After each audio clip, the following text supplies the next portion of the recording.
우리 하나님 말씀 먼저 보겠습니다. 민수기, 구약성경 민수기 13장 25절부터 14장 11절까지 볼 건데 7절부터, 민수기 14장 7절부터 좀 보겠습니다. 10절까지 교독하겠습니다. 민수기 14장 7절부터 10절까지 우리 교독하겠습니다. 이스라엘 자손의 온 회중에게 말하여 이르되 우리가 두루 다니며 정탐한 땅은 심히 아름다운 땅이라.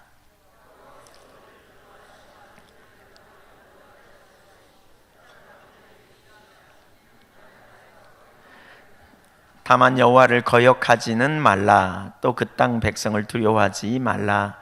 그들은 우리의 먹이라. 그들의 보호자는 그들에게서 떠났고 여호와는 우리와 함께 하시느니라. 그들을 두려워하지 말라 하나 온 회중이 그들을 돌로 치려 하는데 그때 여호와의 영광이 해막에서 이스라엘 모든 자손에게 나타나시니라. 아멘. 주님의 은혜가 함께 하시기를 축복합니다. 오늘 우리 그 사무엘하 강해가 자꾸 좀 미뤄지는 것 같아요. 제가 자꾸 다른 쪽에 좀 이렇게 그때 좀 나누면 좋겠다 이런 마음이 있어서 오늘 우리가 함께 그 나눌 말씀의 제목은 당신의 앞날이 어떻게 보이십니까? 이런 제목입니다.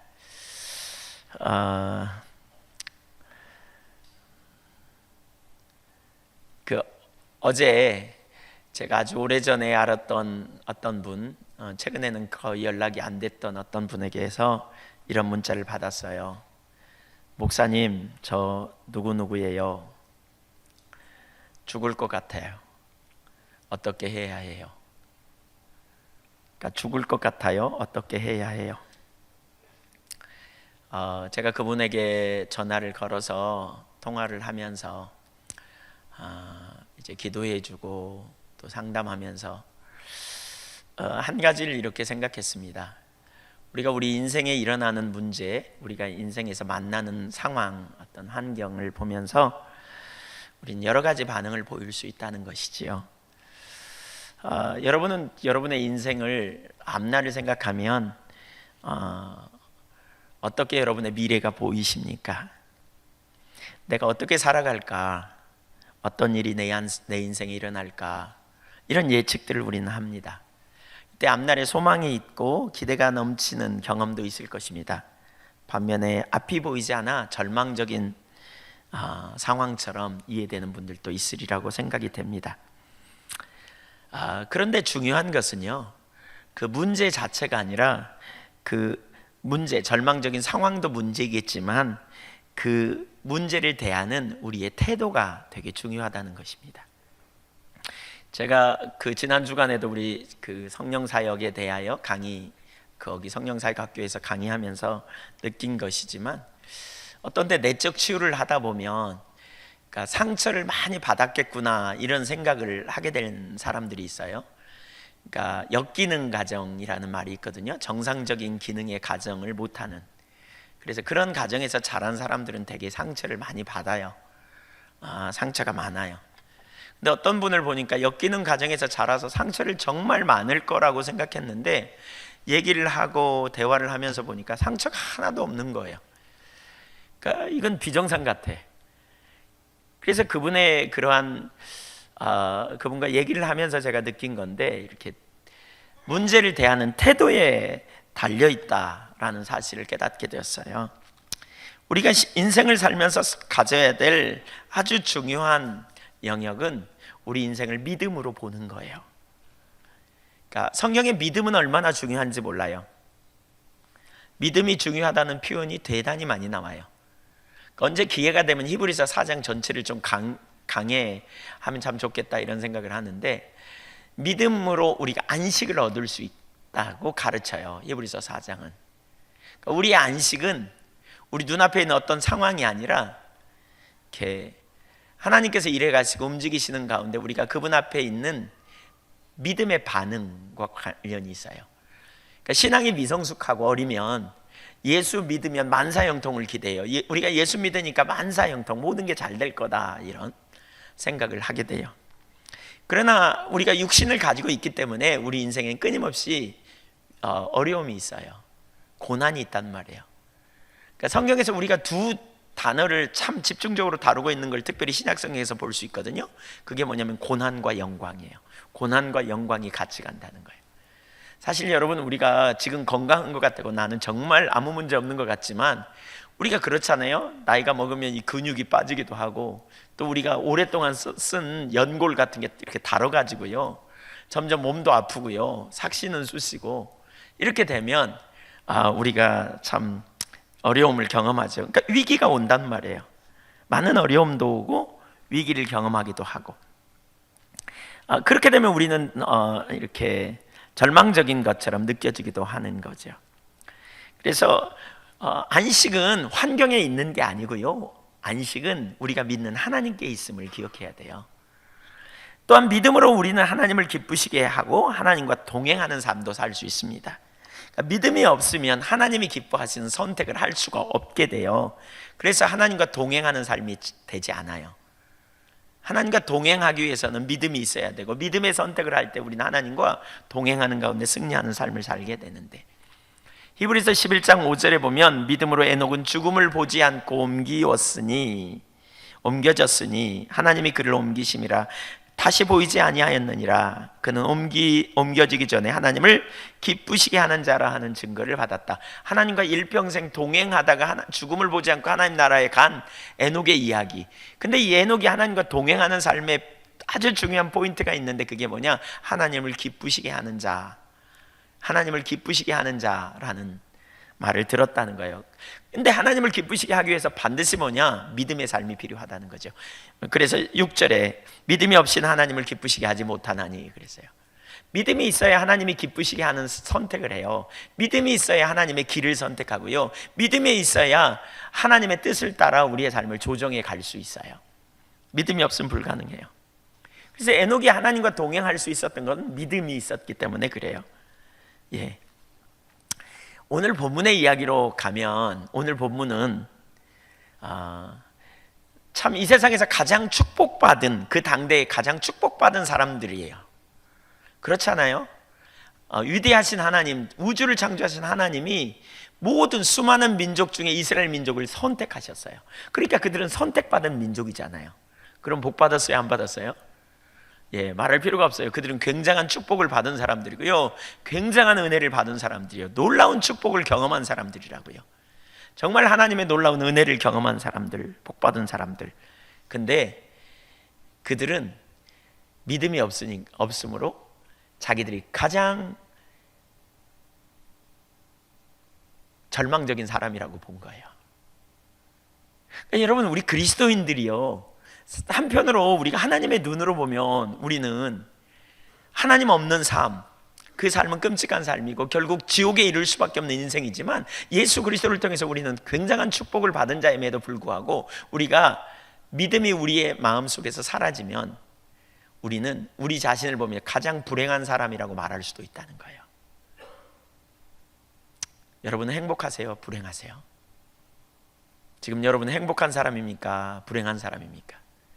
지금 여러분 복 받은 사람입니까?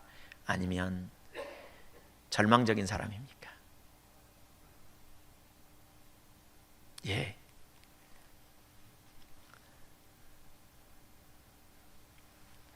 오늘 본문에 출애굽한 이스라엘 백성들, 하나님께서 선택하신 참 특별히 축복받은 민족 아닙니까? 그 하나님께서 이스라엘 민족을, 아브라함을 통해 약속을 주셨고 그 후손을 이끌어 애굽에서 구원해 내시고, 그리고 젖과 꿀이 흐르는 아름답고 광대한 땅 가나안 땅으로 그들을 인도해 들이신다고 약속을 받은 민족. 이제 그 약속에 따라 이스라엘 백성들이 애굽에서 건짐을 받고 언약을 맺고 가네스 바네아 앞에 서 있는 상황에서 그들은 믿음이 사라져서 자신들이 가장 불행한 사람이라고 여기는 그런 모습을 우리는 오늘 본문에서 볼 수 있습니다. 그들은 실상 엄청난 축복을 받은 사람들임에도 불구하고, 그러나 그들에게 하나님을 믿는 믿음이 사라져 버릴 때 그들은 자신들을 가장 불행한 사람으로 여겼던 모습을 보게 돼요. 우리 신앙에서 뭐가 정말 중요한 것인가를 우리가 오늘 말씀을 통해 깨닫고 발견하여 정말 믿음 안에서 승리하는 그러한 믿음의 종들이 다 될 수 있기를 간절히 소원합니다. 네 가지를 크게 살피려고 합니다. 첫째, 불신과 믿음. 그 밑에 첫 번째, 이스라엘 정탐꾼들의 사실적 보고. 민수기 13장 27절 이하를 보겠는데요, 그들은 40일 동안 약속의 땅 가나안을 정탐하게 됩니다. 12명의 정탐꾼들이 뽑혀갖고 정탐합니다. 근데 그 12명의 정탐꾼들은 다 영적인 그 이스라엘의 지도자였습니다. 각 지파에. 그들이 돌아와서 이렇게 말합니다. 모세에게 말하여 이르되 당신이 우리를 보낸 땅에 간즉 과연 그 땅에 젖과 꿀이 흐르는데 이것은 그 땅의 과일이니이다. 여기 과연이라는 말을 잘 염두에 두세요. 과연, 이 말은 뭐예요? 정말로 그 말입니다. 진짜로 이 말이에요. 정말 하나님이 말씀하신 대로 그 땅은 젖과 꿀이 흐르는 땅이다 이런 말이죠. 여기 포도송이를 보세요. 두 사람이 포도송이 하나를 메고 왔어요. 이렇게 장대를 끼워가지고요 메고 올 만큼 포도송이가 커요. 얼마나 컸을까요? 아마 상당히 컸던 것 같아. 그리고 무화과를 가지고 와가지고 이 땅의 과일을 보십시오. 이렇게 풍성한 땅입니다. 이렇게 말합니다. 그리고 나서 계속해서 이렇게 보고합니다. 28절. 그러나라면 그렇지만 이 말입니다. 그 땅 거주민은 강하고 성읍은 견고하고 심이 클 뿐 아니라 거기서 아낙 자손을 보았으며 아말렉인은 남방 땅에 거주하고 헤딘과 여부스인은 아모리는 산지에 거주하고 가나안인은 해변과 요단가에 거주하더이다. 정탐꾼들은 가나안 땅이 기름지고 풍요로운 반면에 매우 강력한 방어 진지와 키가 크고 장대한 놀라운 군사력을 가지고 있는 그 사실을, 팩트를 지금 그대로 보고하고 있습니다. 그러니까 이것은 부정적인 보고가 아닙니다. 이 사실을 보면 그대로 보고하고 있어요. 그러니까 이 보고는 정당했어요. 왜냐하면 모세가 그 땅에 정탐꾼들을 보낼 때 자세히 알아오라고 했거든요. 13장 17절을 보니까 모세가 가나안 땅을 정탐하러 그들을 보내며 이르되 너희는 내게 길로 행하여 산지로 올라가서 그 땅이 어떠한지 정탐하라. 곧 그 땅 거민이 강한지 약한지 많은지 적은지와 그들이 사는 땅이 좋은지 나쁜지와 사는 성읍이 진영인지 산성인지와 토지가 비옥한지 메마른 나무가 있는지 없는지를 탐지하라. 여기 뭐라 그랬어요? 자세히 탐지해 와라. 그랬더니 그 탐지하고 보고하는 거예요. 문제가 있어요. 여기서 우리가 눈여겨봐야 될 하나가 있어요. 모세가 그들을 보내면서 절대로 너희가 놓쳐서는 안 될 게 하나 있어 그랬는데 그게 뭐냐? 이거예요. 한마디죠. 여기 뭐라고 했어요? 담대하라. 담대하라. 담대하라는 말이 뭐냐? 히브리어로 보니까 히테하자크템이라는 단어예요. 이 말은 지속적인 용기를 가지라, 승리를 확신하고 용맹스럽게 행하라 이런 뜻입니다. 반드시 네가 이기게 될 거야. 그러니까 승리를 확신하고 용맹스럽게 행해. 곧 그들이 탐지하는 모든 사물을 부정적인 시각으로 볼 것이 아니라 얻을 수 있다는 확신을 가지고 바라보라 이렇게 말했어요. 12명의 정탐꾼을 보내면서요. 사실 이건 되게 중요합니다. 여러분, 우리는 인생을 살아가면서 이 말을 항상 기억해야 돼요. 담대하라. 한번 따라서 하세요. 담대하라. 더 크게 한번 따라서 하십시오. 담대하자. 옆에 사람한테 말해주세요. 담대합시다. 두 번 말해주세요. 시작. 잊어버릴까 싶으니까 담대합시다. 아멘. 담대합시다.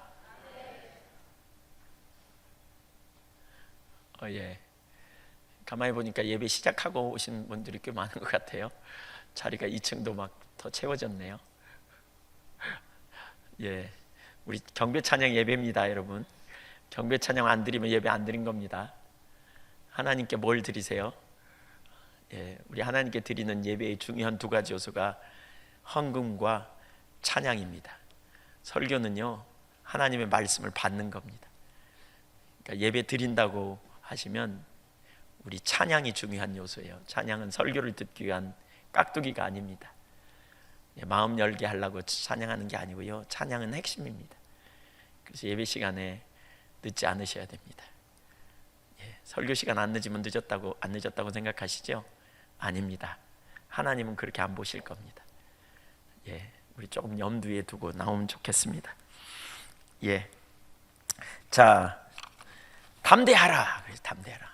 현상적인 너희 눈앞에 있는 것만 보지 말고 그것을 모두 주시기로 약속하신 하나님의 눈으로 바라는 거예요. 하나님의 눈으로. 너희를 보내신 하나님 잊어버리지 말고 보라는 거예요. 그러니까 오늘 우리가 미지의 인생길에서 붙들어야 될 말이에요. 담대하라. 우리가 이 땅에 살면서 담대하라. 우리가 믿는 믿음의 대상이신 하나님을 신뢰함으로, 하나님을 의지함으로 우리는 담대함을 가지고 나가야 돼요. 왜요? 하나님이 보내셨으면 하나님이 함께 하실 거거든요. 믿으십니까? 예. 사실 여러분, 이들은 리더였거든요. 근데 리더가 그걸 놓쳤어요. 이 12명은 다 리더예요. 리더는 영향력이 있기 때문에 리더가 올바른 가치관을 가져야 돼요. 여러분이 여러분의 가정에서 리더라면, 어쩌면 가장이라면, 또 영적 리더라면 여러분이 믿음을 가져야 여러분 가족이 또 공동체가 올바로 가요. 리더가 잘못 불신앙에 있으면 전체가 흔들려요. 그러니까 믿음의 눈을 갖는 게 얼마나 중요한지 몰라요. 그러나 그들은 뒤에 가면 나오지만 두 가지 반응으로 그들의 믿음이 나누어지게 됩니다. 믿음과 불신으로. 이렇게 팩트를 전했지만, 사실을 나눴지만, 그러나 그 사실 앞에서 한 사람은 담대한 믿음의 눈을 가지고 보았고 한 부류의 사람은 믿음이 없이 보았습니다. 그러니까 나눠집니다. 첫 번째 두 번째입니다. 믿음으로 본 갈렙의 보고. 30절 보겠습니다. 갈렙이 모세 앞에서 백성을 조용하게 하고 이르되 우리가 곧 올라가서 그 땅을 취하자 능히 이기리라 하나. 아마도 사람들이 그 말을 듣고요, 이렇게 좀 동요를 일으킨 것 같아요. 근데 갈렙이 바로 그 순간에 일어나서 담대함으로 환경을 보았던 갈렙이 일어나서 믿음의 선포를 합니다. 하나님의 약속에 기초하여 환경을 본 그는 이스라엘 민족에게 말합니다. 우리가 곧 올라가자, 빨리 올라가자. 그래서 그 땅을 취하자. 이렇게. 그러면서 뭐라고 하냐? 능히 이기게 될 거다. 이렇게 말합니다. 믿음으로 자신들의 앞날을 본 사람 갈렙, 곧 환경을 주관하신 하나님과 그분의 약속에 기초하여 그 땅을 취하자고 말합니다. 그는 금방 결론이 나왔어요. 그는 올라가서 그 땅이 강한지 그 땅이 약한지, 우리가 이길 수 있는지 없는지를 정탐한 게 아니고 그 땅이 어떤 상황인지 어떤 형편인지를 알아보았어요. 그러나 그는 이미 이겼음을 결론적으로 보아하는 사람이에요. 뒤에 가면 나오지만 이게 믿음의 사람의 모습입니다. 이것이 믿음이에요. 믿음은 히브리서 11장 1절에 뭐라 그랬어요? 바라는 것들의 실상이요 보지 못하는 것들의 증거다 그랬어요. 아직 안 보여. 근데 나는 믿음으로 보는 거예요. 믿음으로 미래를 보는 거예요. 우리는 영원한 나라를 믿음으로, 우리는 천국이 있음을 알아요. 우리가 돌아갈 본향을 알아요. 그러니까 근데 눈에 보이는 게 뭐 천국이 보이나요? 근데 믿음의 눈으로 천국을 보는 사람들이에요. 이게 믿음이에요. 믿음은 말씀대로 이루어질 걸 미리 보는 사람들이에요. 그렇기 때문에 어떻게 해요? 다른 사람은 다 안 보기 때문에 그렇게 행동하지만 나는 보이기 때문에 그렇게 사는 거죠. 이게 믿음의 사람의 모습이에요. 그렇게 하자는 거예요. 이 길이라는 확신, 그 땅이 우리 거라는 확신, 하나님이 우리에게 주셨다는 확신, 이게 갈렙의 마음이에요. 세 번째, 믿음 없는 자들의 결론. 반면에 다른 10명의 정탐꾼들은 달랐어요. 그들은 갈렙, 여호수아와 다른 시각을 가집니다. 31절 보겠습니다. 그와 함께 올라갔던 사람들은 이르되 우리는 능히 올라가서 그 백성을 치지 못하리라. 그들은 우리보다 강하니라. 뭐라고요? 우리는 능히 올라가서 그 백성을 치지 못하리라. 그들은 우리보다 강하니라. 예, 사실 여러분, 하나님이 보내면서 이거 보고 오라 그랬습니까? 그들이 우리보다 강한 그거 보고 오라 그랬을까요? 아니에요. 그들이 훨씬 강하죠. 애굽에서 400년 동안 종살이한 노예의식으로 팽배된 그들이 무슨 강하겠어요. 조금만 겁먹으면 다 도망갈 그러한 사람들인데, 그들에게 보고 오라고 한 게 그 환경에 그 영향력을 보고 오라고 그랬겠냐고요. 자기보다 강한 사람들 앞에서 자기들이 절대로 이길 수 없다는 결론을 내리고 오라고 했겠느냐는 거죠. 그들의 반응에는 정말 논리적이에요. 어떻게 보면. 그렇죠? 우리가 약하니까 우리는 저들을 칠 수 없어. 맞아. 정말 똑똑해요. 근데 한 가지가 문제예요. 뭐냐? 하나님이 안 계세요. 그들의 반응에는 하나님이 안 계세요. 하나님이 안 보여요.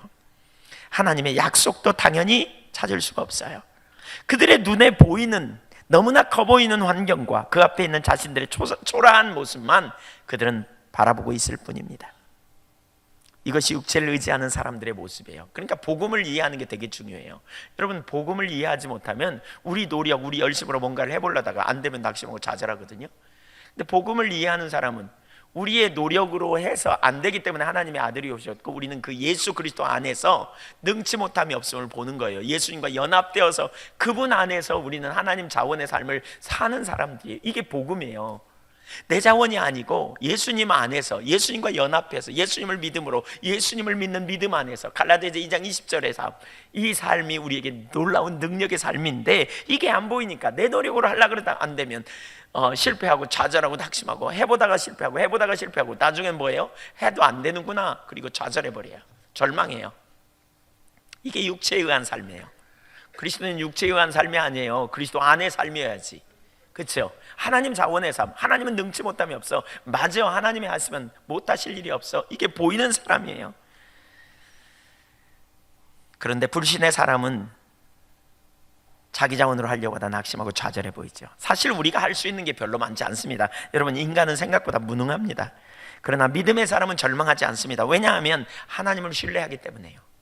예수 그리스도 안에 우리의 정체성이 발견돼. 내가 내 힘으로 구원받을 수 없기에 하나님의 아들이 오셨고, 내가 그 예수를 믿음으로 말미암아 이제 내가 예수님과 연합하여 사는 거예요. 예수님 때문에 내가 승리하고, 예수님 때문에 내가 그분이 주시는 능력 안에서 진정한 승리를 경험하는 삶을 살 수 있게 된단 말이에요.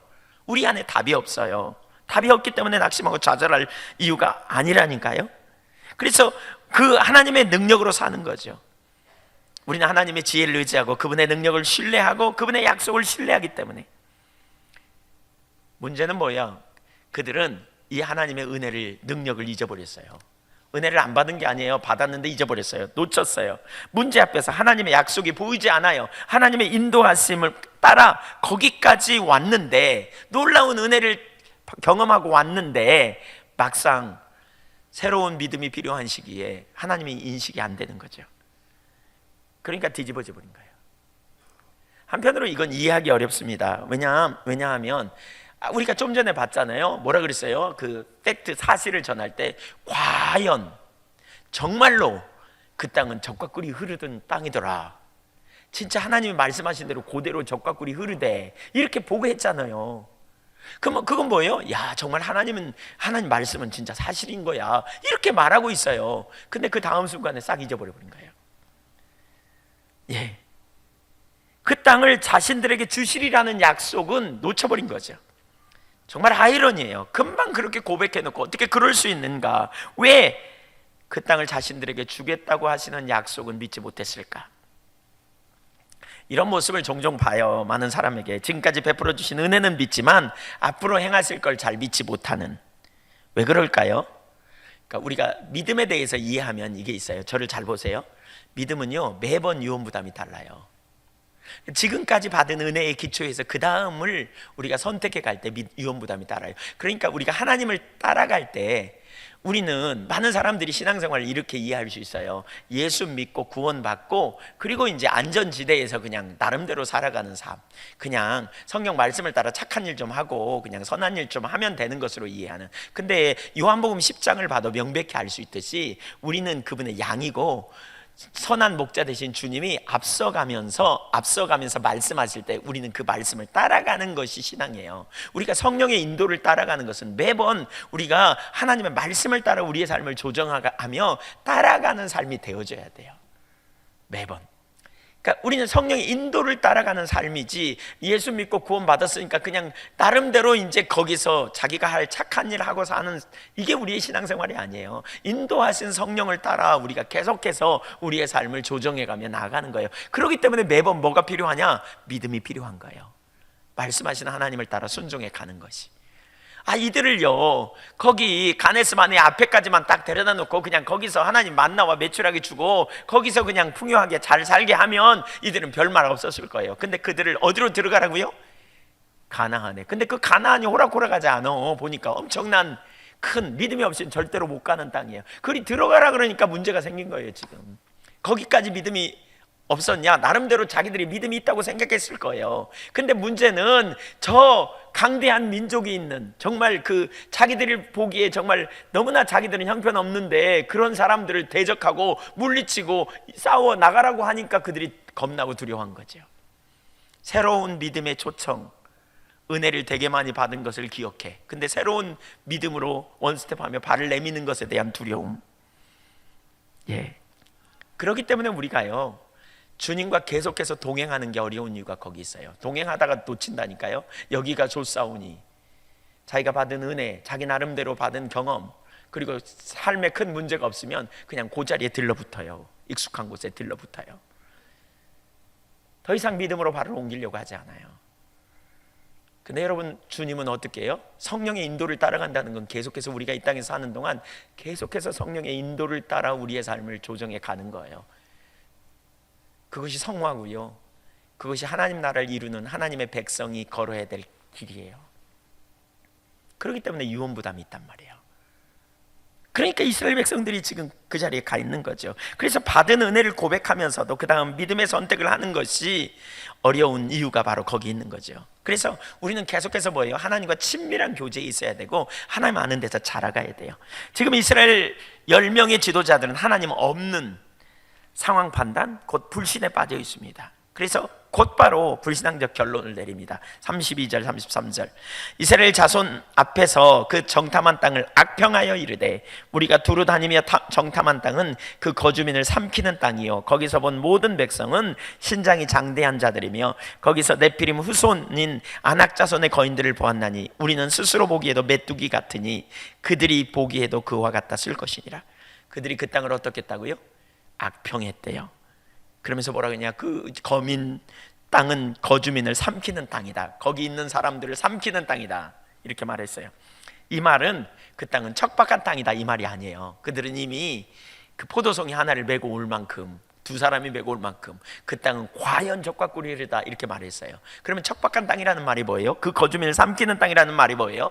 너무너무 좋은 땅이어서 많은 사람들이 그 땅을 뺏으려고 쫓아올 거고, 또 군사적 요충지라서 전쟁이 끊어지지 않을 만한, 계속 전쟁이 있을 그런 곳, 침략을 많이 받아 결국 그 땅에 사는 사람들이 다 죽을 거라고 하는 말이에요. 그래서 지금도 가보니까 그 땅에는 비리비리한 사람이 있는 게 아니고 키가 크고 장대한 사람들이 그 땅을 차지하고 있더라 이 말이에요. 그러면서 그들이 너무나 크고 장대해서 그들이 우리를 볼 때 메뚜기 같이 보일 거다, 우리가 우리 보기에도 그렇지만, 이렇게 표현하고 있는 거예요. 그래서 그 땅을 점령하지 못한다고 결론을 내리는 거예요. 그 땅을 점령할 수 없다고. 이들의 말은 정말 논리적으로 꼭 맞는 말이에요. 아주 설득력이 있어요. 그런데 문제는 그들이 하나님을 빼놓고 생각했다는 거예요. 그들의 생각에서 하나님이 안 계세요. 그들의 말 속에서 하나님은 하나도 찾아볼 수가 없어요. 그들이 지금까지 은혜로 그 땅에 왔으면서도 불구하고 그들이 은혜로 인도하신 하나님을 이만큼도 생각하지 못하고 지금 있는 거예요. 결론을 내리는. 뭐가 문제인지 여러분 보이시나요? 애굽에서 그들을 건져내신 하나님, 광야에서 불기둥 구름기둥으로 인도하신 하나님, 그 전능하신 하나님을 잊어버렸어요. 그분이 자신들에게 약속하셨고 그들을 인도하시겠다는 약속을 잊어버린 것이죠. 그러니까 그들이 결론이 맞는 것 같지만 사실은 전혀 맞지 않아요. 왜냐하면 그들을 불러내신 분이 하나님이셨거든요. 그들을 가나안 땅으로 이끄시겠다고 하신 분이, 주시겠다고 하신 분이 하나님이셨거든요. 지금까지 그들은 자기 능력으로 산 자들이 아니었어요. 그들은 애굽에서 나올 때도 하나님의 은혜였고요, 홍해를 건널 때도 하나님의 은혜로 건넜고요, 광야에서 만나와 메추라기를 먹고 산 것도 전적인 하나님의 은혜였고요, 반석에서 물을 내서 그들로 하여금 죽지 않게 한 것도 하나님의 은혜였는데 몽땅 잊어버려버렸어요. 몽땅. 여러분, 여러분의 인생을 가만히 보십시오. 지금 여기까지 여러분 하나님의 은혜였다고, 우리 지난 주간에 추수감사절로 하나님의 은혜였다고 고백하실 수 있으세요? 그렇게 하셨죠? 예, 하나님의 은혜였습니까? 맞습니까? 그런데 그 다음 순간 잊어버려요. 사실 우리가 아무나 예수 믿지 못해요. 여러분, 잠자는 사람이 자기가 자는 줄 모르잖아요. 하나님의 성령께서 여러분이나 저에게 선행 은총을 베푸셔서 우리가 죄인이라는 사실을 깨닫게 하셨어요. 그리고 예수님 없이는 구원받지 못한다는 사실을 깨닫게 하셔서 우리가 예수 믿고 구원받은 거예요. 저와 여러분이. 자기가 스스로 죄인이라는 사실을 스스로 알 인생이 아무도 없어요. 아무도 몰라요. 자는 사람이 자기가 자는 줄 모르는 것처럼, 꿈을 꾸면서 꿈이라고 생각 못하는 것처럼. 그런데 하나님의 은혜로 저와 여러분을 구원하셨고, 저와 여러분을 불러내셨고, 당신의 자녀 삼으셔서 우리를 하나님의 영원한 기업을 얻을 자로 우리를 불러내신 분이 하나님이세요. 그 은혜로 여기까지 여러분을 인도하신 분이 하나님이시라고요. 그분의 은혜로 여러분은 구원받았다고요. 믿으십니까? 근데 앞날을 생각하면 불행해 보여. 하나님 없이 생각하니까, 하나님 안 계신 것 같으니까, 하나님이 무능한 것처럼, 혹은 하나님이 우리에게 더 이상 은혜 안 베풀 자처럼. 문제는, 불신으로 가는 문제는 바로 거기 있어요. 개인적으로 저 같은 경우도 목회하면서 상당히 지칠 때가 많았어요. 어떤 때는 제가 교회를 성장시키겠다, 교회를 세우시겠다 하나님 말씀하셔서 그 약속을 신뢰하고 지금까지 쫓아오면서, 어떤 때는 수도 없이 하나님 교회 세우시겠다고 하셨는데 세워질 기미가 없어. 그러면 어떻게 하냐? 제 속에서 열심이 생깁니다. 막 빨리 교회를 세워야 될 텐데 막 그러면서 막 그러다 보면 인간적인 방법을 막 제가 개입을 합니다. 제가 막 개입을 해요. 사람들도 막 개입을 해가지고 어떻게 막 만들어 보려고 그러고 뭔가 막 하려고 하는. 그러다 보면 인본주의가 막 나옵니다. 근데 결국은 뒤집어 놓고 보니까요, 지내놓고 보니까요, 인본주의는 이만큼도 유익이 없더라고요. 인본주의는 이만큼도 유익이 없어요. 인본주의 때문에 죽을 뻔한 경험이 많아요. 여러분, 인본주의는 정말 소망이 없어요. 개인적으로 어떨 때는 크고 작은 일들을, 또 어떤 가정의 일들을, 또 뭐 관계의 어려움, 이런 부분들을 보면서 야, 교회가 세워질 건가? 막 이런 생각이 제게 들 때가 있어요. 근데 한편으로 하나님 바라보면요, 주님이 주님의 교회를 세우신다. 믿음의 확신이 있어요. 제 속에. 교회는 주님이 세우세요. 여러분, 하나님이 하나님의 교회를 세우신다고요. 당신의 교회를 하나님께서. 저와 여러분도 마찬가지예요. 우리를 이끄시고 우리를 붙드신 주님께서 저와 여러분을 인도하실 것을 믿으시기 바랍니다. 불신앙은 뭐냐? 하나님을 잊어버리는 데서 옵니다. 자기를 과신하는 사람들, 곧 하나님을 의지하지 못하는 사람들의 특징이 여기 그대로 나옵니다. 이런 사람들은 자신이 하려고 하다가 안 되면 좌절해 버립니다. 그 노력이 내려져야 돼요. 하나님의 능력을 그래야 경험해요. 자기의 노력을 내리십시오. 하나님을 의지하십시오. 하나님을 선택하십시오. 여러분이 지금 뭔가에 어렵고 뭔가 안 될 것처럼 가슴이 답답하다면 여러분이 하려고 하고 있지 않은지 살펴보십시오. 그 눈을 떼어 지금까지 인도하신 하나님께서 그 다음 인도하실 것을 믿음의 눈으로 볼 수 있기를 축복합니다. 거기에 안식이 있습니다. 거기에 자유함이 있습니다. 무엇을 염려하느냐? 왜 두려워하느냐? 하나님 우리에게 그렇게 말씀하시는 거죠. 담대하라. 우리가 인생을 살면서 수도 없이 고난이 오게 돼 있어요. 고난이 있어요, 여러분. 우리가 육신을 입고 있는 한 그런 일들이 있게 돼 있단 말이에요. 그러나 고난은 곧 우리에게 성숙시키는 통로가 될 것이고, 고난은 하나님의 영광을 경험하는 귀한 기회가 된다는 거예요. 이 말씀을 잊어버리지 않기를 축복합니다.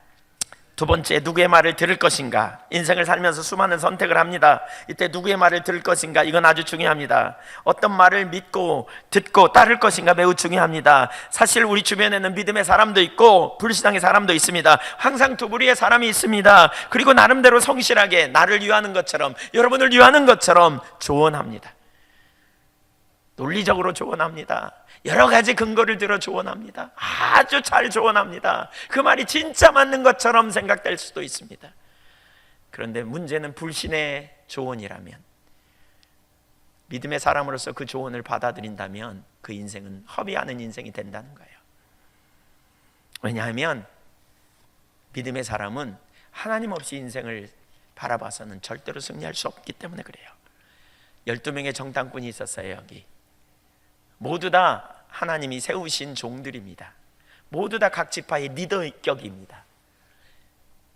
그 여호수아와 갈렙은 그 민수기 그 앞부분에 보면 70명의 장로들을 데려다가 하나님의 영광을 경험하게 하거든요.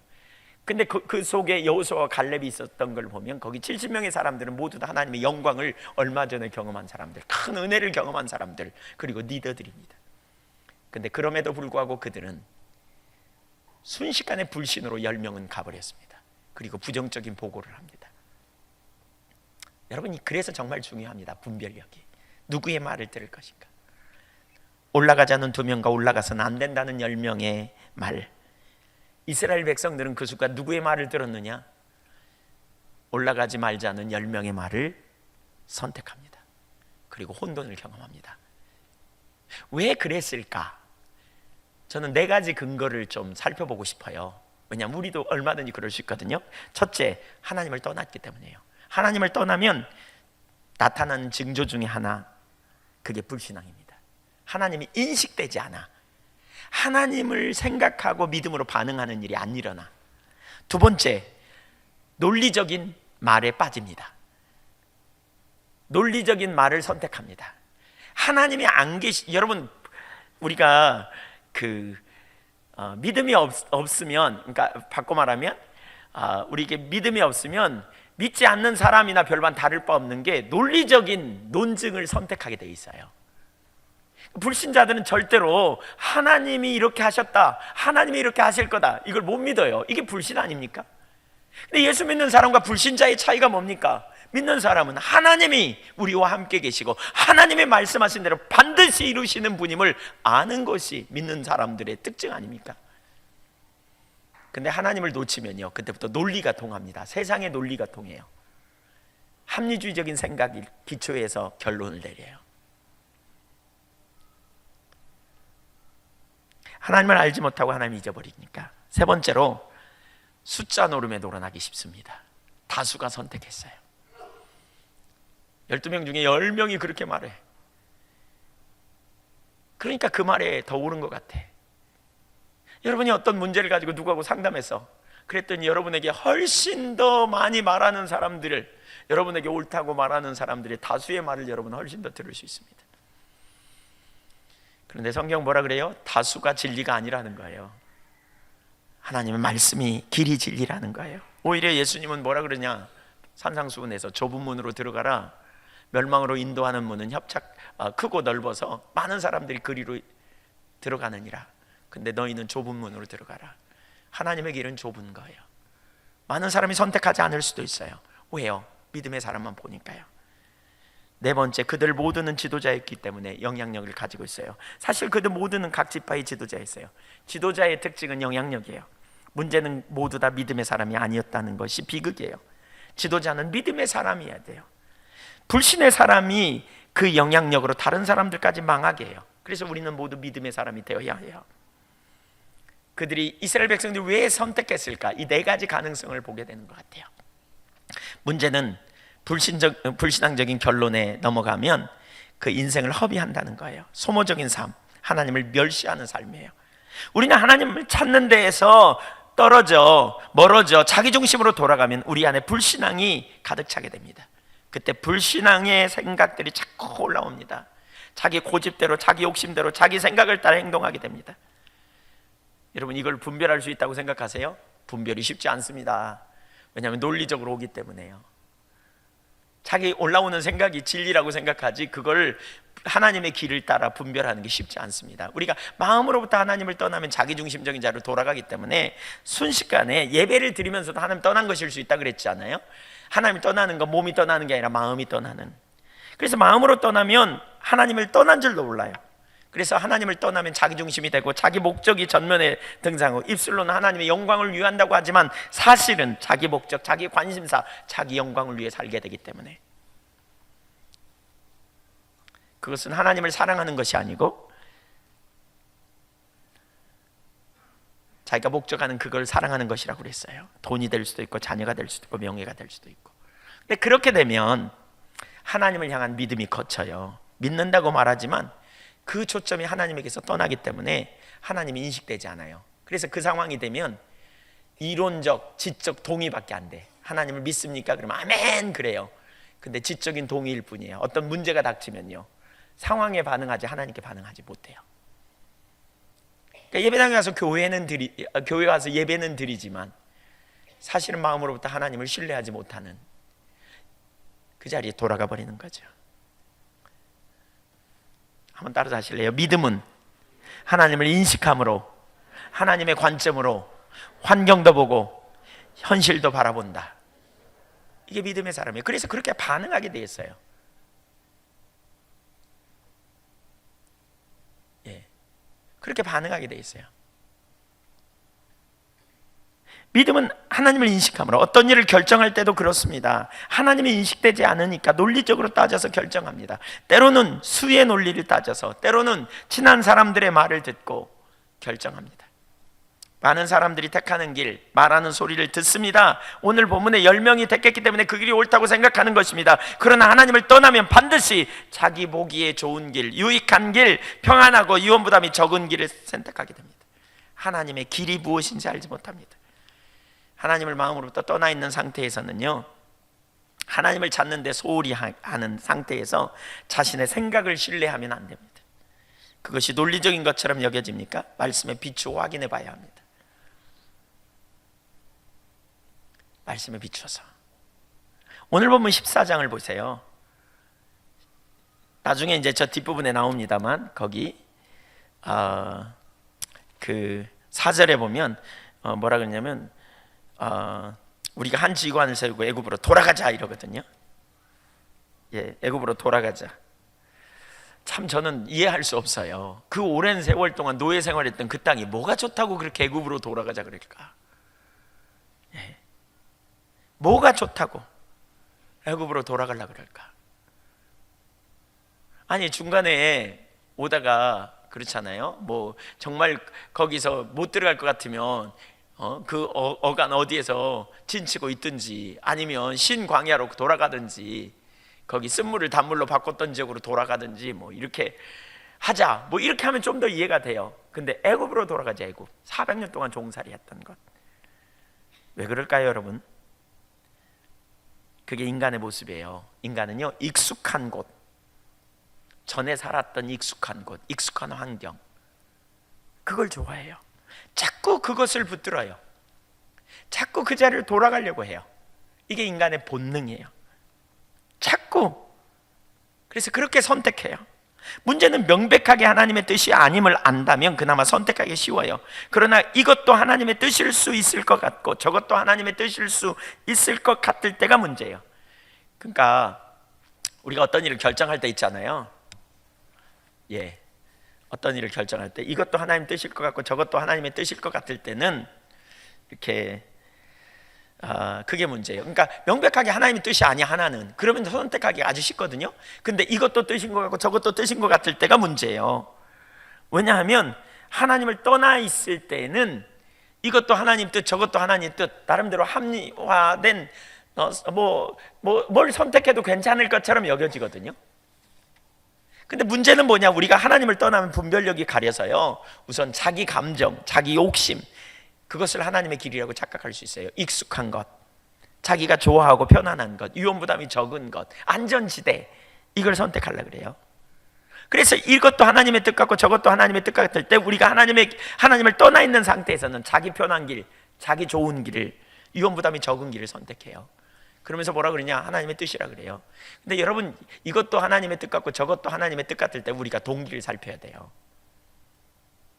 동기를 살펴야 돼요. 왜 그렇게 선택하고 있는지 동기를 살펴야 돼요. 자기 보기에 좋은 길을 선택하는지 진짜 하나님의 뜻인지 이걸 봐야 돼요. 예. 우리 권사님 중에 한 분이 저한테 그러셨어요. 과거에 목사님, 제가 시골로 이사 가서 이제 이 나이에 제가 뭐 교회에서 할 일도 없고 시골 가서 잘 섬길래요. 제가 이사 갈래요. 이렇게 말씀하셨어요. 그래서 제가 무슨 동기로 그러시는지 동기를 살피라 그러셨어요. 거기가 섬기는 것도 뭐 하나님의 뜻이고 뭐 좋죠. 뭐 적은 교회 잘 섬기는 거 하나님의 뜻이고 뭐 예, 그래서 무슨 동기로 섬기는지 살펴보라 그랬어요. 정말 하나님의 뜻이 그런가? 우리는 하나님의 뜻을 그렇게 찾아요. 내게 익숙한 거, 내가 편한 거, 그냥 내가 안락한 거, 그냥 내게 보기에 더 좋은 길. 하나님 떠나면 하나님과 친밀함이 있지 않기 때문에 그분의 음성, 그분의 의중과 의도를 따라 삶을 선택하기보다는 자기 보기에 좋은 길을 선택하기가 얼마나 쉬운지 몰라요. 그게 인본주의예요. 하나님의 길이 아니에요. 문제는 인본주의는 정말 놀라운 하나님의 약속도 하나님을 경험하기에도 다 상실해버립니다. 그래서 심각합니다. 우리가 하나님을 찾아야 될 이유가 여기 있습니다. 하나님과 친밀한 교제 가운데 있어야 될 이유가 여기 있어요. 하나님을 떠나면 어디로 가야 될지를 몰라요. 그래서 무엇이 진정한 삶인지 몰라요. 그리고 우리는 익숙한 것을 좋아하기 때문에 그 길을 선택해요. 안전지대, 평안한 길, 그냥 쉬운 길, 거기에 소망이 있을 것 같아요. 근데 그렇지 않아요. 따라서 보세요. 하나님의 길에만, 따라서 보세요. 하나님의 길에만 승리가 있다. 하나님의 길을 찾아야 돼요. 그래서 여러분은 어떤 선택을 할 때요, 여러분이 마음으로 하나님과 친밀한 교제 가운데 있지 않으면 분명히 자기 길을 선택하게 됩니다. 하나님의 길과 상관없는, 이걸 염두에 둬야 돼요. 세 번째, 불신앙에 나타나는 반응들. 몇 가지 반응이 있어요. 불신앙에 빠지면 반드시 이스라엘 민족은 결국 불신앙의 말에 귀를 기울이고 거기 빠지게 됩니다. 그랬더니 몇 가지 반응이 일어나요. 첫째, 연민입니다. 기억하세요. 이들은 누구라고요? 이 세상에서 가장, 그 시대에 가장 축복받은 사람들이라니까요. 우주를 창조하신 만왕의 왕 되신 하나님께서 그들을 선택한 특별 민족이야. 그리고 특별한 은혜를 쏟아서 거기까지 데리고 왔어. 근데요, 그들에게 믿음이 딱 사라지니까 그들은 가장 불행한 사람으로 자신을 인식해요. 가장 불행하다고 인식해요. 그래서 연민에 빠져요. 첫 번째, 14장 1절, 온 회중이 소리를 높여 부르짖으며 백성이 밤새도록 통곡하였더라. 그들이 환경을 믿음으로 보지 못하니까 그들은 즉각적으로 불신앙에 빠집니다. 그러면서 연민에 빠집니다. 연민, 내 신세가 뭐냐? 연민은 자기가 자기를 불쌍히 여기는 거예요. 내 신세가 뭐야? 나는 어떻게 될까? 여기 소리를 높여 부르짖으며 통곡하였다, 세 단어를 염두에 두면 점점 고조되는 과정이에요. 소리를 높이다라는 그 히브리어, 자신의 감정을 밖으로 소리 높여 외치다. 그 다음에 부르짖다라는 말은 나탄이라는 말인데 가슴을 치며 울다. 그러니까 소리 짓다가 울어. 이제 막 통곡하다, 이 말은 아주 심하게 울어. 바카라는 단어인데 몹시 애통하며 울부짖는, 점점 더 막 가. 점점 엉뚱한 길로 막 가는 거예요. 생각해보니까 자기들처럼 불행한 인생이 없어. 생각해보니까 자기들처럼 저주받은 인생이 없는 것 같아. 가장 놀라운 축복을 받은 사람이 믿음이 쏙 빠지니까 자기들이 만난 환경이 너무너무 불행하고 너무너무 저주받은 것 같아. 여러분, 이게 얼마나 하나님의 관점에서 보면 심각한 문제인지 보이시나요? 이게 얼마나 비참한 모습인지 보이시나요? 여러분, 사실 여러분이 연민에 지금 빠져 있다면, 여러분의 인생이 비참한 것처럼 불행한 것처럼 보인다면 오늘 본문에 말씀하시는 하나님의 음성을 들어야 돼요. 본문을 통해 우리에게 주신 하나님의 의도를 들어야 돼요. 네가 진짜 비참한지, 네가 정말 얼마나 놀라운 축복을 받은 자인지 알아라. 주님이 우리에게 말씀하시는 음성을 들어야 돼요. 우리가 왜 비참하게 여겨지는지, 왜 그렇게 보는지. 결국 그들은 자포자기한 상태에서 절규하고 점점 절망의 나락으로 떨어집니다. 하나님을 찾아 간구하기보다 자기 연민과 해안의 감정에 빠져든 이유가 뭡니까? 하나님의 약속에 대한 불신, 믿음의 결핍 때문입니다. 지금 여러분이 자기 연민에 빠져 있다면 환경을 여러분의 관점으로 하나님 없이 바라보고 있는 것 때문이 아닌지 보십시오. 지금 낭망한다면, 지금 좌절한다면, 지금 소망이 없어 보인다면 여러분 환경을 하나님 없이 바라보기 때문에 그래요. 그리고 이미 그 불신앙에 있기 때문에 거기 나타난 첫 번째 반응이 연민이에요. 연민. 나가는 불쌍한 인생이야. 두 번째 그 반응은 뭘로 발전하느냐? 원망과 불평입니다. 원망과 불평. 이 불신앙은 그렇게 발전되게 되어 있어요. 14장 2절 보겠습니다. 같이 읽죠. 시작. 이스라엘 자손이 다 모세와 아론을 원망하며 온 회중이 그들에게 이르되 우리가 애굽 땅에서 죽었거나 이 광야에서 죽었으면 좋았을 것을. 사실 하나님을 잊어버리면요, 되어지는 환경이 누구 탓일까 따지기 시작합니다. 그때부터 왜 이런 일을 당하나? 그랬더니 아론과 모세 탓이야. 왜 잘 사는데 우리를 불러내서 이렇게 죽을 고생시켰나? 이런 생각이 들어. 당연히 그 뒤에 있는 하나님도 마찬가지고. 그러니까 불평하는, 원망하는 거죠. 탓하는 거예요. 탓. 그러면서 뭐라 그래요? 여기 차라리 우리가 애굽 땅에서 죽었거나 광야에서 죽었으면 좋았을 것을. 이 죽었으면 좋았을 것을이라는 표현이 뭐냐? 생명이신 하나님의 구속의 은총을 멸시하는 행동입니다. 하나님께서 피로 값주고 저와 여러분을 구원해 내셨는데 우리가 차기 연민에 빠지면 불평하는 것 중에 하나는 차라리 데려가시옵소서, 차라리 죽었으면 좋겠네. 이게 불평입니다. 이게 불평. 하나님, 저를 왜 살려놓고. 가끔 이런 자녀들이 있잖아요. 아버지 왜 나를 낳냐요? 어머니 왜 나를 낳나요? 왜요? 왜 나를 놔놓고 그래? 뭐 이런 포악하는 거죠. 생명의 은총을 멸시하는 처사. 여러분이 그런 말들을 하거나 그런 태도를 가지고 있었다면 정말 이것이 하나님 멸시하는 불평, 은총을 멸시하는 행위라는 것을 인식해야 됩니다. 이건 끔찍한 죄입니다. 우리가 그 자리에 있다면. 근데 불신으로 가면 그렇게 반응이 나오게 되어 있어요. 하나님을 놓치니까요. 하나님을 놓치니까요. 그래서 원망과 불평은 심각한 죄입니다. 고린도전서 10장 10절 보면 그들 가운데 어떤 사람들이 원망하다가 멸망시키는 자에게 멸망하였나니 너희는 그들과 같이 원망하지 말라 그랬어요. 원망하지 않기를 축복합니다. 불평하지 마십시다. 아멘. 왜 원망해요? 믿음이 없어서 그래요. 하나님의 길과 우리의 길이 다르기 때문에 때로는 우리가 예측한 대로 안 돼. 그러니까 원망하고 불평하는 거예요. 하나님의 길을 다 이해할 수 없어요, 여러분. 그러나 분명한 것은 하나님을 신뢰한다면 하나님께 불평하기 전에, 하나님께 원망하기 전에 하나님을 신뢰함으로 하나님께서 그걸 통해 우리에게 뭘 가르치려고 하는지, 내가 어떻게 해야 되는지 배우려고 하나님께 귀를 기울이고, 입술로는 잠잠히 하나님께 귀를 기울여야 돼요.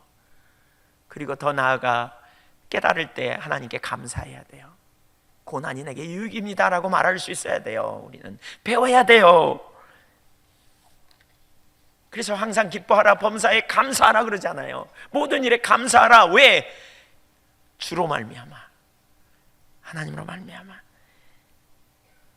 고린도전서 10장 13절에 너무나 유명한 말씀 우리 자꾸 읽었죠? 자꾸 또 한 번 읽죠. 시작. 너희가 감당할 시험 밖에는 너희에게 당한 것이 없나니 오직 하나님은 미쁘사. 미쁘시단 말은 피스토스, 신실하단 말입니다. 신실한 분이에요. 하나님은 믿을 만한 분이라는 거예요. 피스티스. 너희가 감당하지 못할 시험 당함을 허락하지 아니하시고 시험 당할 즈음에 또한 피할 길을 내사 너희로 능히 감당하게 하시리라.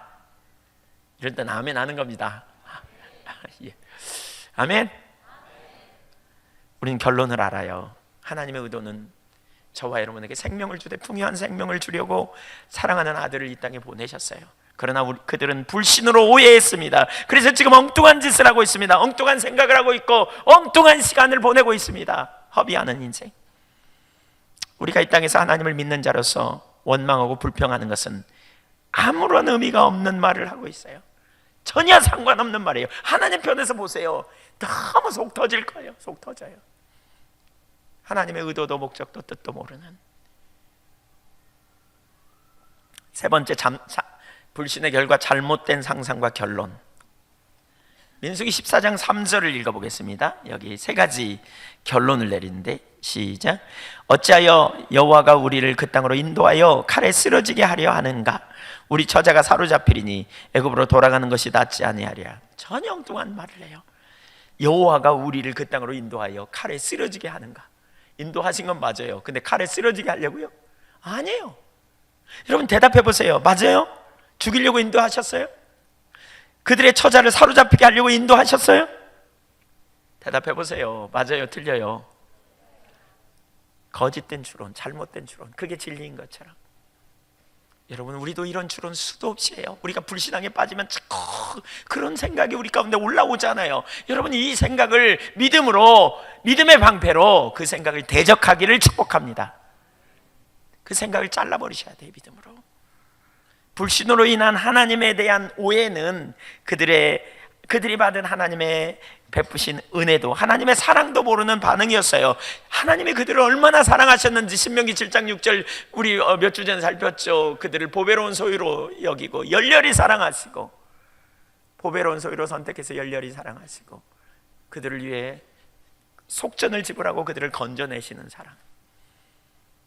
로마서 8장 26절에 보니까 그 고난받는 자에게 주시는 유로입니다. 로마서 8장 26절, 이와 같이 성령도 우리의 연약함을 도우시나니 우리는 마땅히 기도할 바를 알지 못하나 오직 성령이 말할 수 없는 단식으로 우리를 위하여 간구하시느니라.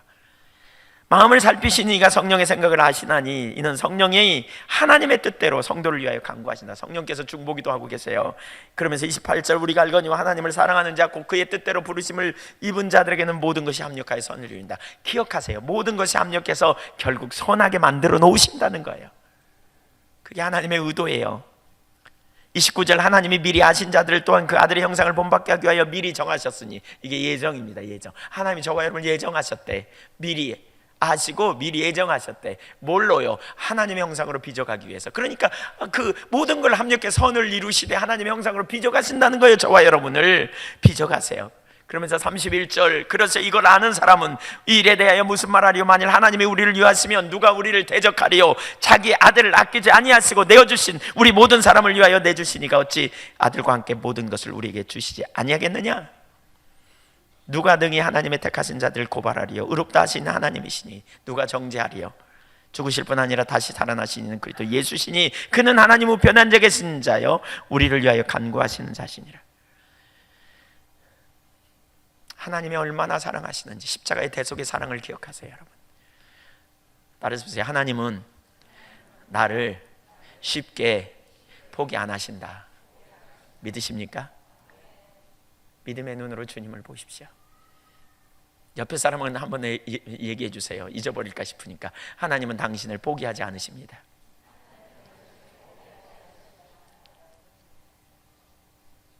쉽게 포기 안 하신다고요. 하나님이 누구신데요? 그분의 사랑이 얼마나 크고 놀라운데요. 그분의 대속의 은혜가 우리 가운데 얼마나 크고 완전한데요. 우리는 그 은혜를 기억해야 돼요. 엉뚱한 상상하지 말자고요. 쓸데없는 상상하지 말자고요. 하나님 없이 생각하지 말자고요. 근데 인본주의로 가면 그렇게 상상을 해요. 왜곡된 이해를 해요. 네 번째, 인본주의적인 결정을 해요. 결국 불신앙의 극치. 불신앙의 극치는 생각에서 결론을 내리고 행동으로 가는 거예요. 4절 시작. 이에 서로 말하되 우리가 한 지휘관을 세우고 애굽으로 돌아가자 하매. 결국 인본주의적인 선택. 그들은 이렇게 말해요. 애굽으로 돌아가자. 근데 왜 애굽일까? 왜 하나님께서 그들을 애굽에서 불러내셨는지 그들은 몰라요. 애굽은 약속의 땅이 아니에요. 그렇죠? 거기서 하나님께서 그들을 영원히 두시려고 하신 게 아니에요. 익숙한 곳에서 하나님 나오라는 거예요. 그 종살이에서 나오게 하셨어요. 근데 그들은 왜 애굽일까? 여러분 이게 우리 인간의 본능이에요. 인간은요 익숙한 곳으로 돌아가려는 본능이 있어요. 과거에 자기가 먹었던 거, 과거에 자기가 살았던 거, 과거에 자기가 있었던 자리, 그 자리, 그 죄의 자리, 그 노예된 자리, 그 죄 짓고 그 죄의 종로로 타던 그 자리로 자꾸 기회만 되면 돌아가려고 하는 게 우리 인간의 본능이에요. 익숙한 것. 거기는 약속의 땅이 아닌데, 충분히 영원히 머무를 땅이 아니었는데, 때가 돼서 그곳에서 인도하셨고 그 땅에서 건져내셨는데 다시 그리 가겠다는 거예요. 그리. 우리 인간은 기회만 되면 옛 본성으로 돌아가려고 그래요. 익숙한 자리로. 거기 소망이 없어도, 거기 만족이 없어도 그냥 거기가 좋겠다는 거예요. 믿음이 없으면 하나님께서 인도하시는 땅이 위험해 보여요. 옛날 노예 생활하던 그 생활을 좋아해요. 사모해서 그리 다시 가요. 이것이 본성이에요. 여러분, 하나님과 우리가 동행하는 삶에 있어서 항상 염두에 두셔야 될 건 이거예요. 하나님은 우리를 계속해서 나아가게 하세요. 아까도 나눴지만 많은 사람이 신앙생활하고요, 어느 정도 수준이 되면 거기서 성경도 좀 알고 그러면 거기서 머물러 버립니다. 이렇게 은혜도 받고 그러면 나 은혜 받았어, 나 이제 됐어 이럽니다. 아니요, 하나님은 우리를 어디로 인도하세요?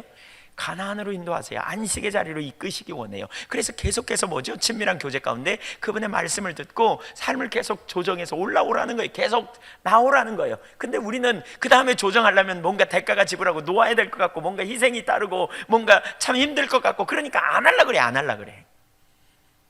그래서 들러붙어 그냥 그 자리에. 그러니까 이만큼 갔다가 다시 돌아오는 거예요. 그냥 옛날로, 그냥 그 노예된 삶으로, 억압의 삶으로. 우리가 주님을 따를 때 기억해야 될 사실은 자꾸 주님의 인도하심을 따라가야 돼요. 교회도 마찬가지예요. 자꾸 하나님의 인도하심을 따라가야 돼요. 교회 숫자가 많아져서 우리끼리 신앙생활 잘하고 우리 나름대로 그냥 편하게 살고 이제 건드리지 마세요. 너무 그냥 난 그냥 나름대로 예수 믿으니까 그냥 주변에 착한 일 내가 할 만큼 하고 성경에 기초해서 이렇게 살아갈 테니까 건드리지 마세요. 자꾸 뭘 하자고 하지 마세요. 이러면 안 돼요. 이게 주님의 교회가 아니에요. 성경이 뭐라 그랬어요? 예수님이 뭐라 그러십니까? 요한복음 5장 17절에 아버지가 일하니 나도 일한다 그랬어요. 아버지가 행하시는 일을 이루기 위해 우리는 머리 대신 주님을 따라가는 교회가 돼야 돼요. 머리 대신 주님이 기뻐하시는 자리로 가야 돼요. 하나님이 기뻐하시는 일을 위해 우리의 삶을 조정하고 가야 돼요. 제가 가끔 이렇게 스쳐 지나가는 얘기를 듣다 보면 가끔 뭔가 교회가 무슨 일을 하려고 하면 자꾸 부담스러워하는 것 같아요. 어떤 분들은 얼마나 헌신하시려고 부담스러워하는지 잘 모르겠지만, 근데 여러분, 우리가 주님 따라가는 거는요, 주님의 자원으로 주님을 의지하고 믿음으로 우리가 원스텝만 가는 거예요.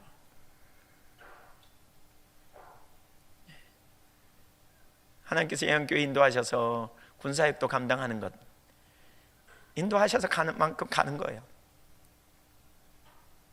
감당하지 못하면 기다리는 거예요. 주님 움직이시도록. 그렇게 가는 겁니다. 분명히 하나님의 인도하시면 우리가 더 분별해야 되지만 요양원도 마찬가지고요, 우리 대학원학교 앞으로 이루어가는 일도 마찬가지입니다. 주님이 앞서 가시는 만큼 우리 따라가는 겁니다. 인본주의적인 생각으로 인간적으로 뭔가 하려고 하지 않습니다. 근데 우리가 그 일을 따라가는 데는 부담이 있어요. 유언 부담이 있어요. 대가를 지불해야 돼요. 그러니까 부담스러워. 그러니까 그런 거 안 하면 좋겠죠. 근데 문제는 그러면 하나님 없이, 하나님의 임재는 떠나고 우리끼리 사는 거예요. 그냥 주님과 동행하지 않는. 그래서 하나님을, 성령을 소멸치 않는 삶이라는 책에 우리 주일 밤에 살펴본 그 책에서도 말하기를, 성령과 동행하기 원한다면 안전지대를 벗어나야 된다. 익숙한 걸 벗어나야 된다. 그리고 자꾸 하나님이 지금 뭘 하시기 원하는지를 자꾸 초점을 보고 따라가야 된다고 말하잖아요. 우리가 주님의 임재 앞에서 그렇게 주님을 쫓아가는 자리에 가야 돼요. 하나님은 이 땅에서 일하세요. 우리를 부르신 목적이 무엇인가? 먼저 그의 나라와 의를 구하라 그랬어요. 주님이 앞서가실 때 우리가 함께 쫓아가지 않으면 우리는 하나님의 나라와 영광을 위해 쓰임받는 삶이 될 수 없어요. 그래서 우리가 순종하고 따라가야 됩니다. 하나님의 나라를 위해 예수님께서 십자가에 죽으셨습니다. 그리고 그 일을 위해 우리를 부르셨습니다. 바울 사도는 그래서 뭐라 그래요? 그리스도의 남은 고난을 자기 육체에 채우노라, 이렇게 말하고 있습니다. 하나님 나라를 위해 그는 기꺼이 자신의 삶을 조정하고 따라가는 것입니다. 잡았다함도 아니요 이루었다함도 아니라고 고백하면서 그는 계속해서 표대를 향하여 담대히 달려가는 믿음의 종으로 간 것입니다. 우리가 이런 자세를 가져야 합니다. 거기에 상급이 있습니다. 거기에 우리가 하나님 영원한 나라를 위한 그러한 상급을 경험할 수도 있고 그러한 능력을 경험할 수도 있습니다. 주님을 따라가는 삶, 믿음으로 반응하는 자리에 가는 것, 이것이 저와 여러분이 가져야 될 일이에요. 하나님 나라가 어떻게 이루어져요? 저와 여러분을 통해 이루시기 원하여 주님이. 그래서 우리가 늘러붙는 안전지대, 자꾸 안전지대, 편안한 삶, 무슨 일을 맡으면 그냥 부담스러워 가지고 그냥 어떻게든지 안 맡으려고 하는. 그러면 누가 하나님 나라는 이루겠습니까? 어떻게 하나님 나라가 이루어지겠습니까? 여러분, 불가능합니다. 그러면 하나님 나라는 이루어질 수 없습니다. 하나님의 나라와 영광을 위해 우리의 삶을 기꺼이 동참하고 나아가는 이런 중심의 자세가 우리 가운데 있어야 돼요.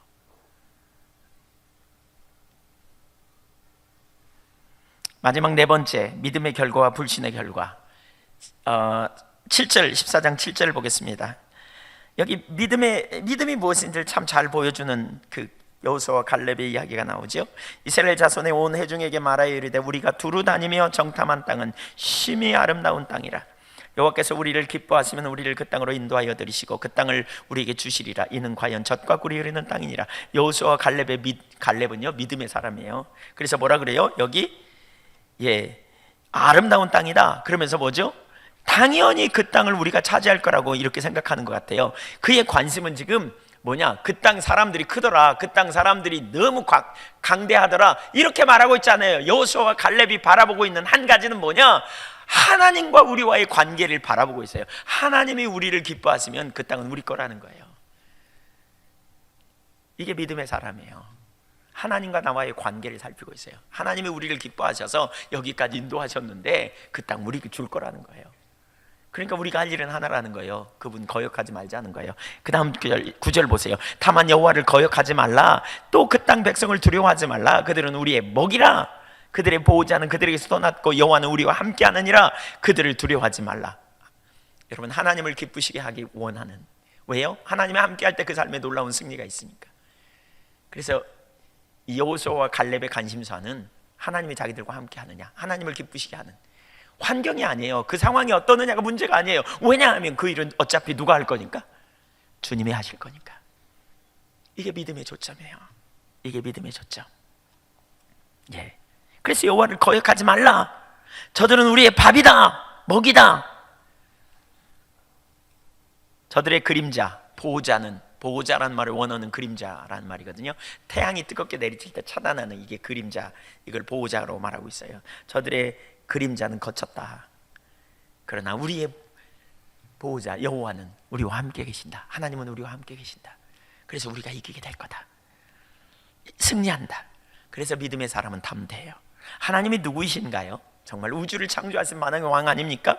그분이 가라 하면 가고 오라 하면 와야 됩니다. 그분이 우리의 하나님입니다. 내가 믿는 믿음의 대상이십니다. 여러분, 그분이 여러분을, 저를 기뻐하셔서 택하시고 자녀 삼으셨습니다. 우리가 찾아야 될 관건은요, 문제가 얼마나 크냐 적느냐의 문제가 아니라 정말 내가 하나님을 기쁘시게 하면 그분이 우리와 함께하므로 그분의 생명이 저와 여러분의 삶에 넘쳐 그분만 하실 수 있는 능하신 역사들을 경험하게 된다는 거예요. 아멘. 그 주님을 의지하자고요. 때로 믿음의 사람은 핍박을 받아요. 불신을 가진 사람들에게 믿음의 사람은 미움도 받아요. 여기 여호수아와 갈렙이 그렇게 말하니까요, 10절에 보세요. 그들이 돌을 던지려고 합니다. 온 회중이 그들을 돌로 치려 하는데 그때 여호와의 영광이 해막에서 이스라엘 모든 자손에게 나타나니라. 모든 자손에게 하나님의 영광으로 나타나셔서 그들을 보호해요. 그리고 그들을 지켜주세요. 하나님의 영광을 드러내세요. 믿음의 사람을 하나님은 지켜주세요. 그리고 불신의 사람들을 향해 이렇게 선포합니다. 결국 불신이 어떤 죄인가를 보여주는데요. 11절 읽어볼까요? 여호와께서 모세에게 이르시되 이 백성이 어느 때까지 나를 불신은 뭐예요? 멸시하는 거예요. 하나님 멸시하는 거예요. 여러분, 불신은 하나님 멸시하는 거예요. 여러분 연민에 빠지고요, 여러분 원망불평하고, 여러분 우리가 그 억측 잘못된 상상을 추론을 막 해가지고 막 결론을 내리고 인본주의를 선택하는 거, 이거 하나님 멸시하는 행위예요. 이거 하나님 멸시하는 행위예요. 여러분이 그 자리에 있다면 정말 돌이켜야 돼요. 그러면서 그 다음에 뭐라고 그랬느냐? 내가 그들 중에 많은 이적을 행하였으나 어느 때까지 나를 믿지 않겠느냐? 하나님이 이적을 베푸신 게 뭐라고요? 결국 하나님을 신뢰하도록, 믿고 따라와, 이런 의도로 하나님께서 이적을 보이셨다는 거예요. 기적을 나타내셨어요. 그들은 얼마나 놀라운 역사를 경험했습니까? 홍해 앞에서, 쓴물 앞에서, 먹을 것 없는 환경에서. 그러나 결국 그들은 하나님을 멸시했고요, 그 결과 그들은 가나안에 들어가지 못합니다. 그들은 안식에 들어가지 못합니다. 14장 22절 보겠습니다. 내 영광과 애국과 광야에 생한 내 이적을 보고서도 이같이 10번이나 나를 시험하고 내 목소리를 청종치 아니한 그 사람들은, 염두에 두세요. 우리 신앙은 하나님의 목소리를 청종하는 거예요. 매 순간마다. 아세요? 하나님의 목소리를 청종한. 그러면서 23절, 내가 그들의 조상들에게 맹세한 땅을 결단코 보지 못할 것이요 또 나를 멸시하는 사람은 한 사람도 그것을 보지 못하리라. 지옥 같다는 말은 아니라고 생각합니다, 저는. 그러나 그들은 이 땅에서 하나님의 안식이 뭔지, 하나님이 어떤 분인지 전혀 모르고 있었습니다. 그들을 통해 이루고자 했던 하나님의 영광, 하나님의 나라, 하나님의 유업은 전혀 이루어지지 못하고 그들은 완전히 그 유업을 상실해버린 사람들입니다. 이게 비극입니다.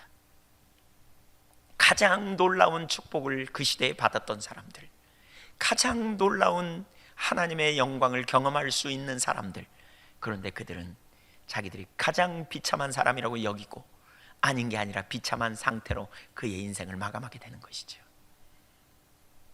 불신앙에 빠져서 하나님을 멸시하다가. 이게 무섭습니다. 반면에 여호수아와 갈렙에 대해서 주님 말씀하시는 걸 들어보십시오. 24절, 그러나 내 종 갈렙은 그 마음이 그들과 달라서 나를 온전히 따랐은즉. 믿음으로 따르는 걸 온전히 따른다 그래요. 즉 그가 갔던 땅으로 내가 그를 인도하여 드리리니 그의 자손이 그 땅을 차지하리라. 약속을 받으셨습니까? 믿음으로 그 약속이 성취될 수 있기를 축복합니다. 60만 명이 약속을 받았습니다. 그런데 불신앙으로 다 죽었습니다. 여호수아와 갈렙을 제외한 나머지는 다 죽었습니다. 광야에서. 하나님이 믿음을 약속을 주셨다면 우리는 그 약속을 믿는 자들입니다. 하나님이 우리에게 영생의 약속을 주셨습니다. 우리는 이미 영생을 얻은 자입니다. 그렇다면 우리는 믿음으로 그 세계를 바라보며 사는 사람들이어야 합니다.